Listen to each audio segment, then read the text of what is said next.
how much they should charge their clients, how they should structure their estimates and invoices, what should be their responses to their peers or clients. These type of things, no one is guiding us. There are freelancers with amazing technical skill. They're really good at what they are doing, but they don't know how to sell themselves. For many good creators out there, it's like Chinese. They don't know where to start. You are going to make less money, but you are building something. That's where the hard work actually begins.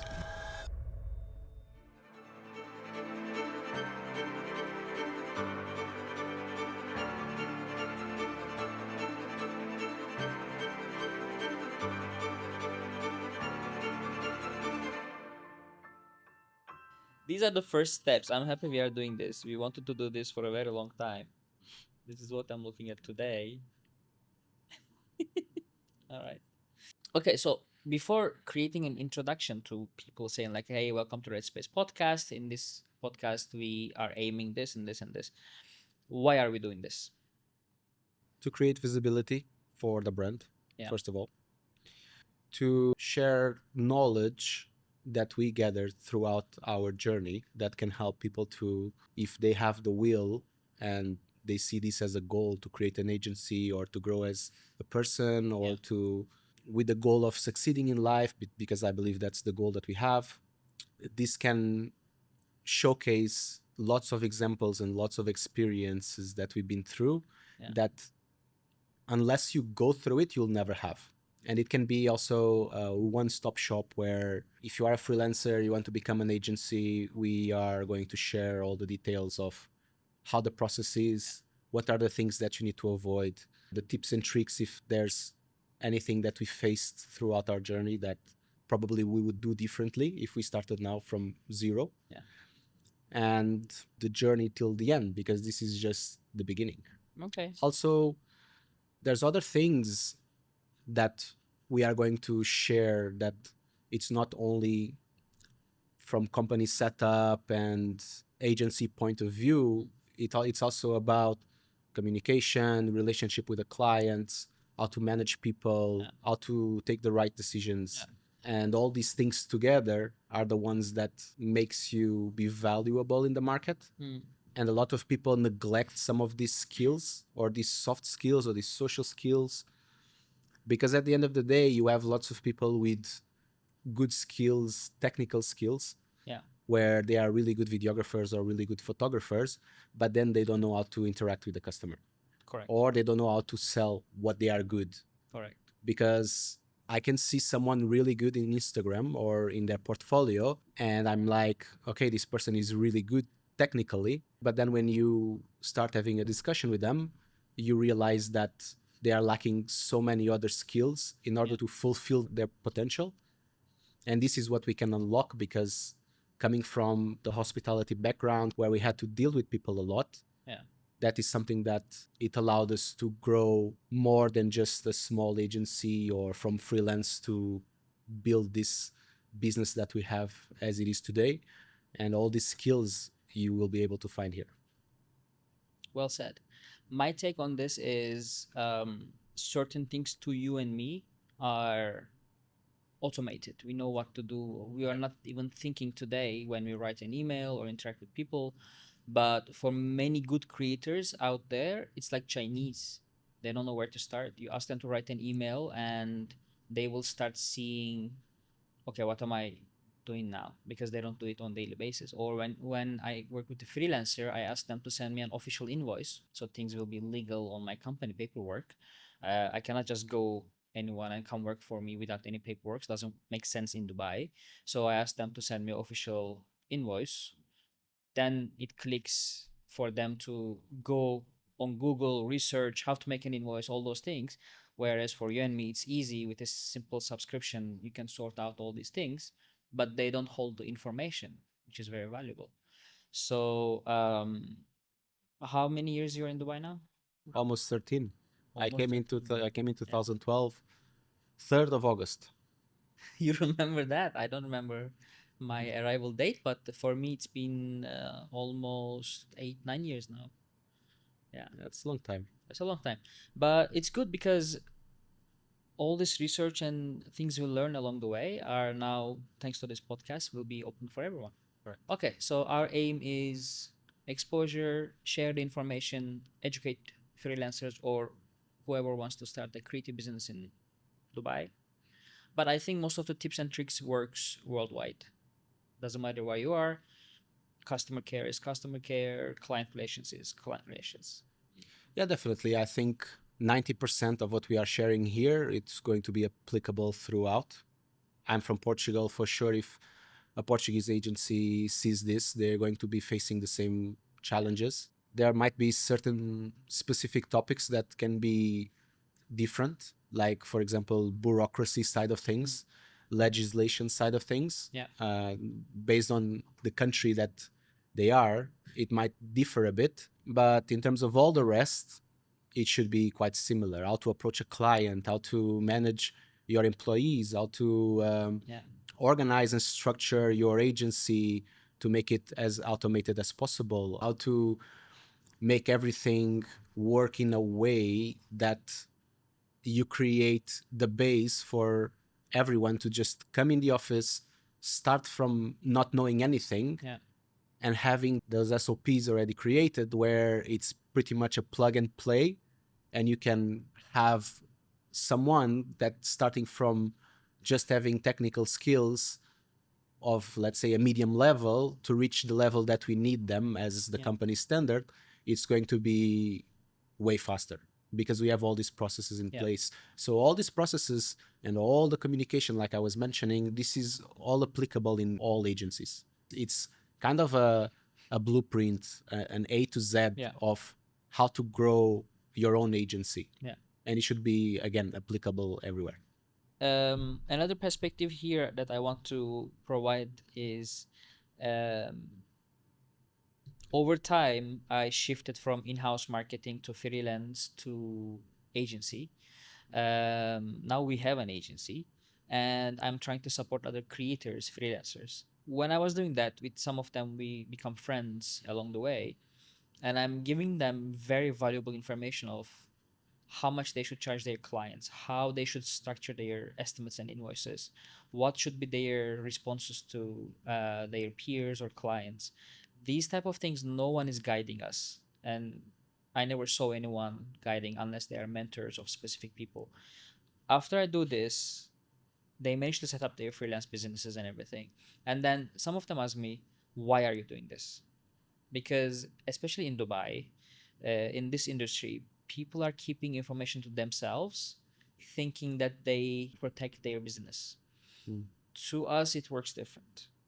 We see it in a way if we elevate the industry by increasing freelancers and creators' qualities in communication, in photography, videography skills, in content creation skills, anything.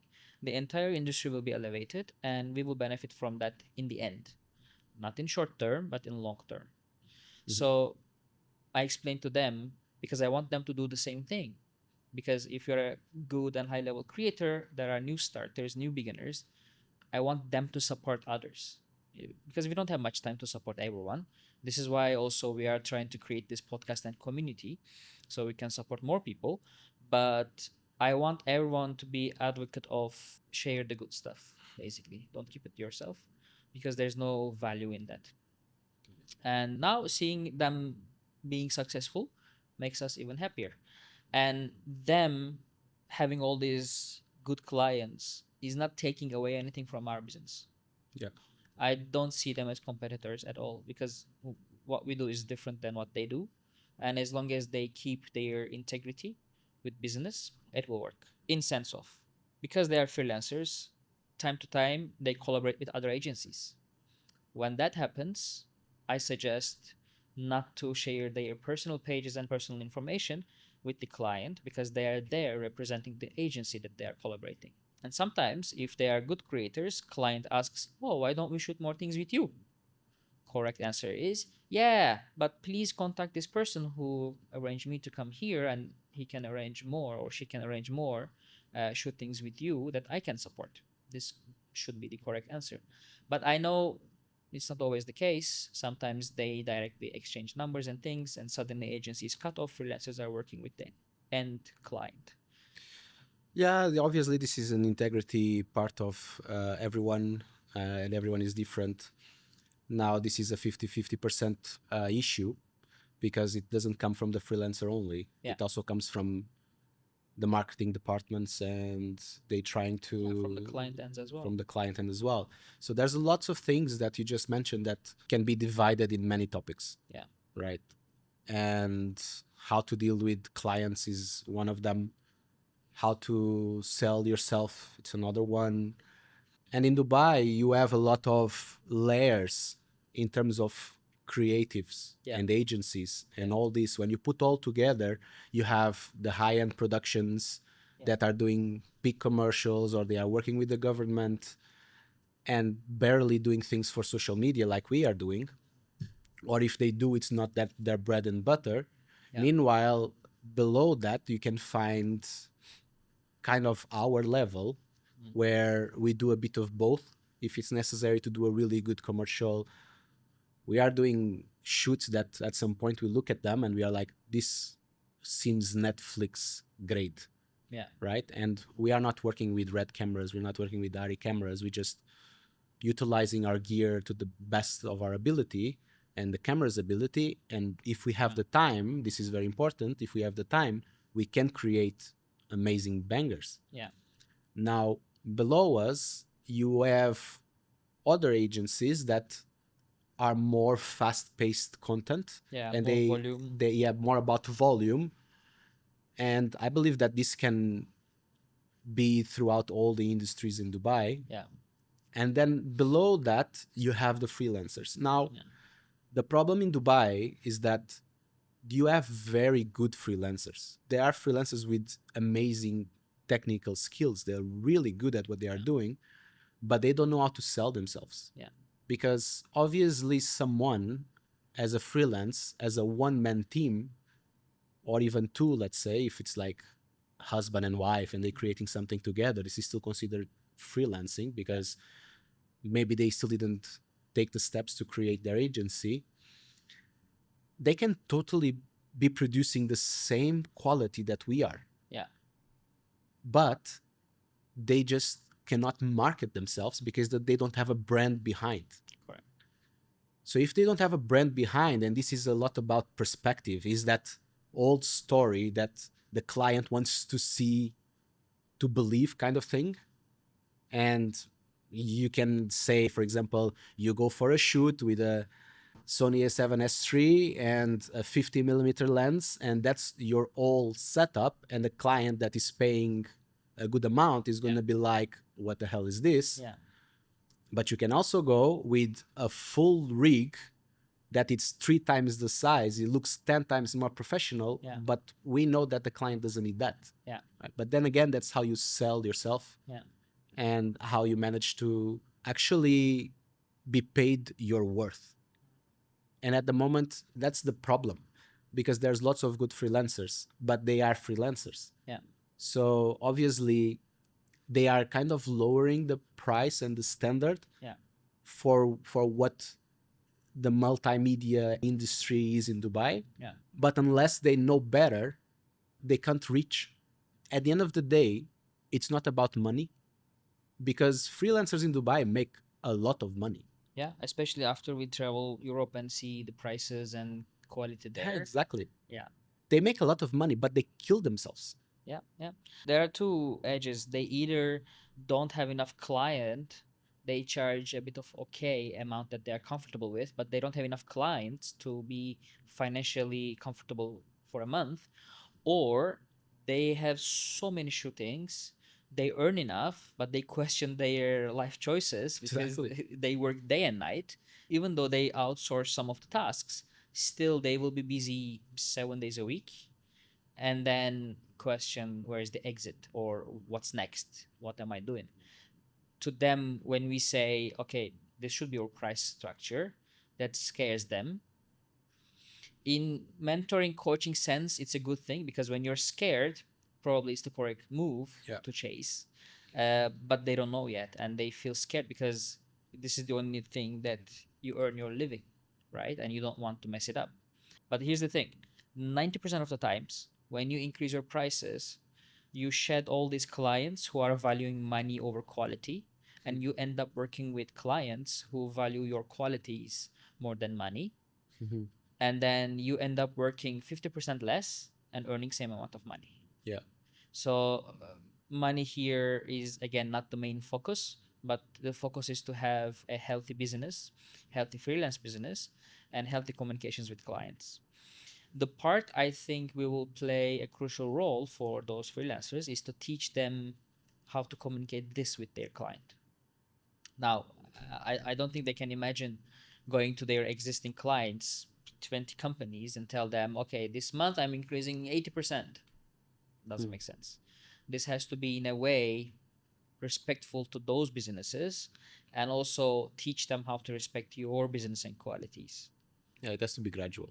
It has to be gradual, and the way they communicate about this should not close the doors very harsh Mm. with those companies, because they will come back to you in the end.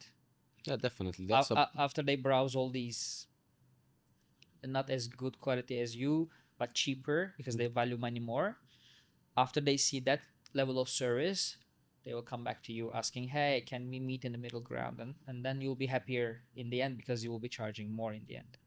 Yeah, it makes sense. Now, with all this being said, it doesn't mean that everyone should create an agency No. because you have to have a certain personality to deal with so many things. Yeah. That's where the hard work actually begins.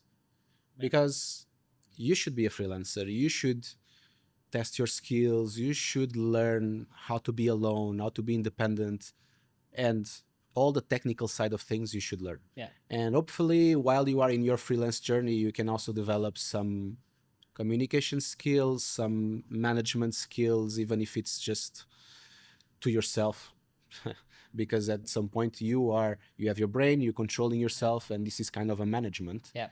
right? It's a discovery also. It's a discovery, so everyone should go through there in the beginning, or you can just join an agency and see how it works in case you don't feel like going into a freelance on your own. Yeah. There's different paths, but for those that are freelancing or even working in an agency and have the goal or the ambition to create their own thing, these are the ones that we are trying to talk to, Yeah. because it's tough.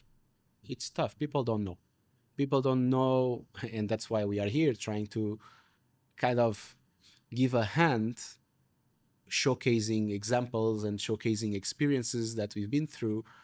But you basically gonna have to, instead of being just a photographer or videographer that you go for a shoot and you shoot something and then you edit and you deliver, you have to be a jack of all trades. There's so many. Exactly. Just imagine a big company and all the departments that they have, Yeah. from finances to Yeah. organizational departments To to HR. hiring Yeah. to all this. You have to be that person Yeah. for at least the first year. Yeah, but because freelancers think that, oh, when I become freelancer, I will do what I like. No, you will do a bit of everything. And when I say you will be the HR, you'll be the accounts, they are usually resisting to this idea.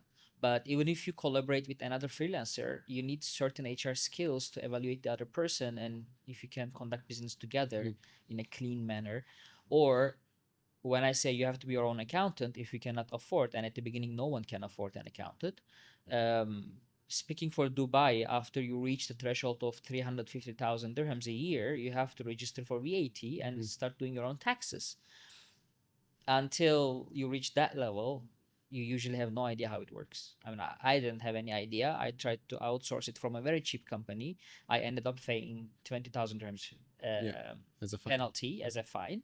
After paying that penalty, I was like, okay, let's work with a decent accountant company to avoid these kind of things. Today, we are comfortable thanks to other professionals, but because we are an agency and can afford it, freelancers cannot. So you have to be jack of all trades. Yeah, definitely. And you have to have your goal in mind very set in order to make it work. Because the way I see it is you are a freelancer, you're making good money, and you decide to step up and create an agency. Yeah, You are going to make less money. that's correct. You are going to make less money. Now, this is thinking in a short-term perspective, you are going to make less money, but you are building something. Yeah. Because even if you are a freelancer, you cannot multiply yourself. Yeah. There's going to be a point where you reach your limit, Yeah. and you cannot make more work. Yeah. Maybe you can delegate to remote workers or Editors. editors. Yeah. Yes, you can, but still, there's going to be a point Yeah. where you are only one person. Yeah. You cannot do everything. You have to grow. Here's an example. There are certain events are happening in Dubai, and when you work continuously with your clients, they want to see your presence Yeah. those days, those hours, but you are one person and you can attend maximum two of those. You cannot drive around like a crazy person and attend every single event for 10 minutes. It will not work. You have to be there doing the work for those clients. This is why we are creating, I mean, we already created Red Spades quality.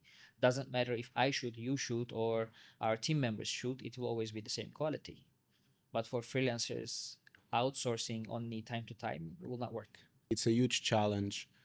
And if the goal is to be consistent financially, Yeah. you need to be consistent with your quality as well. Yeah. You need to be consistent with the way you manage your customers. Yeah. And again, going back to what I was saying, there's going to be a point where you cannot progress and make more money. Yeah. It's just impossible. Then the next step is going to be find people that can help you Yeah. grow and make more. Yeah. And become better and better quality and better everything. Yeah. And that's where the agency comes. Yeah. Now, lots of sacrifices needs to be made in the beginning because yes, Dubai doesn't have taxes, but Dubai has lots of hidden fees Yeah. that you have to pay. It's not cheap to create a license in Dubai if you want to be all legal. Yeah. And have an office in Business Bay like we have. You can't. It's a straight 18,000 dirhams that you need just for a license. Yeah. And that license is going to be so restricted that you need to be very careful with what you choose. Yeah. Even with the things you mentioned in your invoice, you cannot use certain keywords if it's not in your license activities to do. Even with photography, there's commercial photography and there are other types of photography. Who will have the rights of usage? It depends on your trade license. So hopefully we will give a bit of all this information to listeners of this podcast.